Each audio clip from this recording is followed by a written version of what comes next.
Are the Toronto Maple Leafs seriously considering trading for Pavel Zacha, a solid but unspectacular forward from the Boston Bruins who's never topped 60 points in a season, as the answer to their top six void left by Mitch Marner's departure? Or is this just another example of Toronto settling for good enough, when what they truly need is an elite, game-changing talent? All right, folks, here we go again. The Toronto Maple Leafs are in full hunting mode, desperately searching for reinforcements to fill the gaping hole in their top six forward group. And the latest name to emerge in the rumor mill is Pavel Zacha, currently with the Boston Bruins. Now, before we get too excited or too skeptical, let's break down exactly what Zacha brings to the table, why Toronto is interested, what obstacles stand away, and most importantly, whether this is truly the right move for a franchise that's been searching for that elusive Stanley Cup for decades. Because here's the thing. Zacha is a good player, a solid NHL forward, but is good and solid enough for a team with championship aspirations? Let's dive deep into this rumor and figure out if this is a smart, strategic acquisition, or just another case of Toronto aiming for the middle when they should be swinging for the fences. Let's start with the player himself.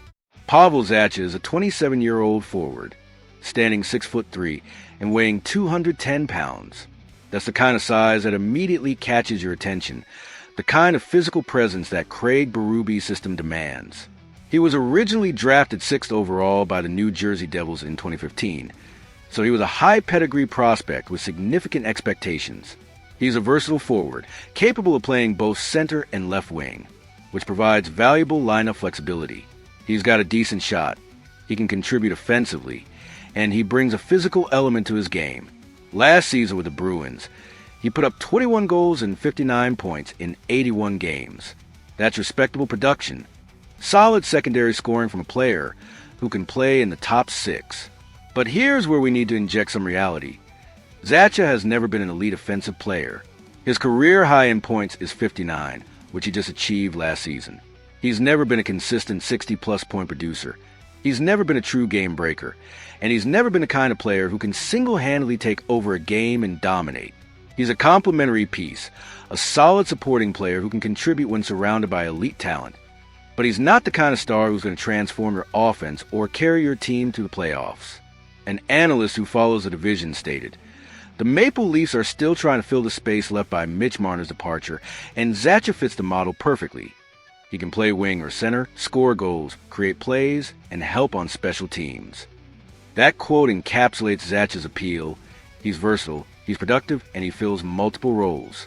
But let's be honest, Mitch Marner was a 90-plus point player, a true elite offensive talent who could drive, play, and create offense at the highest level. Pavel Zacha, while a good player, is not Mitch Marner. Not even close. So, if Toronto is looking at Zacha as a direct replacement for Marner, they're setting themselves up for disappointment. However, if Toronto is looking at Zacha as a complementary piece, as a player who can slot into the second line, or play on the wing alongside Auston Matthews or John Tavares, then the fit makes more sense. He could provide the size, physicality, and reliable scoring that the Leafs have been lacking. His versatility would give the coaching staff flexibility in constructing lines, and his ability to contribute on special teams will be valuable. He's the kind of player who does the little things well, who plays a responsible two-way game, and who could be trusted in important situations. From a tactical perspective, Zacha's arrival would offer a new dynamic to Toronto's forward lines. He could fit in as a left winger on the top line, freeing up other players to operate in different roles, or reposition the offensive formation with more fluidity. This would reduce the dependence on individual stars and make the group more organic, more difficult for opponents to defend against. That's a legitimate strategic benefit, and it's the kind of thinking that championship contending teams employ. But now, let's talk about the massive obstacles standing in the way of this trade. First and foremost, the Boston Bruins are not eager to trade Zacha. Reports indicate that the franchise is resistant to selling him, considering him an important part of their future unless they enter a significant course correction. The Bruins are still trying to compete, and they view Zacha as a valuable piece of their forward group. Convincing them to part with him would require Toronto to offer a package that's simply too good to refuse, likely including high draft picks, promising prospects, or even roster players. Second, Toronto faces significant salary cap limitations. Zacha is signed through 2026 with a cap hit of $4.75 million per season. That's not an insignificant amount. And for a team like Toronto that's already operating with minimal cap flexibility, taking on that contract would require moving out salary elsewhere. They would need to make corresponding moves, potentially trading players like Kaye Jarnkrok or David Kampf, to create the necessary cap space. Third, Toronto lacks attractive packages of draft picks or premium prospects to entice the Bruins, a source close to the Maple Leafs commented. Management is open and thinks a move of this caliber would justify giving up some assets, but we need to see if there's real willingness from Boston to negotiate. That we need to see reveals the level of complexity involved in this potential transaction. The Bruins hold the leverage here, and they're not going to give Zacha away for pennies on the dollar. There's also no absolute consensus among fans. Some believe that if Zacha comes, Toronto can dream big again, while others caution that the cost could be too high, and we risk sacrificing the future for the present. That debate is legitimate. Zacha is in the prime of his career at 27, but he's not exactly a young prospect with untapped potential. He is what he is. A solid, reliable, versatile forward who can contribute in multiple ways, but who's not going to be the difference between a first-round exit and a Stanley Cup championship. Here's my take. Leafs Nation. Pavel Zacha is a good player, a solid addition who would improve Toronto's depth and provide valuable versatility. But he's not the elite, game-changing talent that this franchise truly needs to get over the hump. If Toronto can acquire him for a reasonable price, a mid-tier prospect in a second or third-round pick, without having to sacrifice significant future assets or take on major cap complications, then it's a move worth making. He will provide immediate help, he fits the system, and he addresses some needs.